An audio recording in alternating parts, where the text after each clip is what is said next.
Could it be a possibility that we are living in Satan's little season? If you don't know what this is, it is the time after the 1,000-year reign of Christ and Satan has been released to deceive the nations once more. If that sounds crazy to you, just hear me out. It sounded crazy to me at first as well. But let's consider the fact that Jesus had literally told those standing in front of him that some would not taste of death till they saw his return. There are many more verses that just don't make sense if we have been waiting for over 2,000 years after these things were spoken. When I had first heard about this, I thought that a lot of people were just saying that the reason they believed this was because of all the wonderful architecture that had been left behind. I truly think that a lot of people just take all this for granted and never really question how all this could have been built in light of the fact that at the time all these people were riding around on horse and buggy.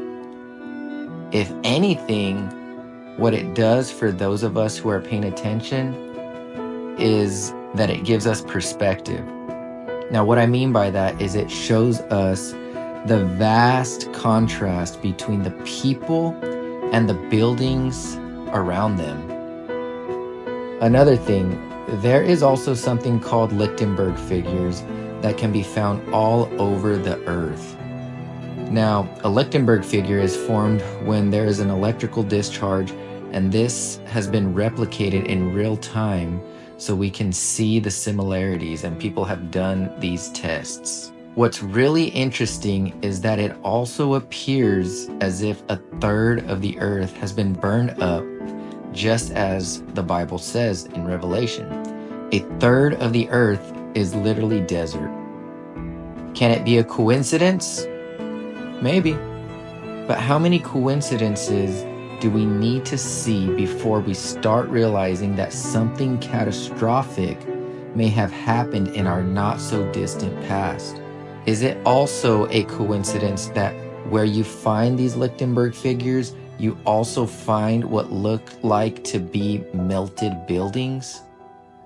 We've been told our whole lives that these are rock structures, but upon closer examination, these clearly don't look like natural formations.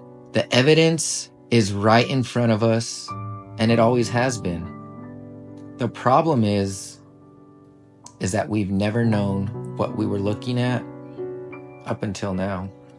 And once it's pointed out to you and you see it, you can no longer unsee it. There is also historical proof from first-century writers who recorded many miraculous events that happened at that time. Josephus recorded that, quote, chariots and troops of soldiers in their armor were seen running about among the clouds and surrounding of cities.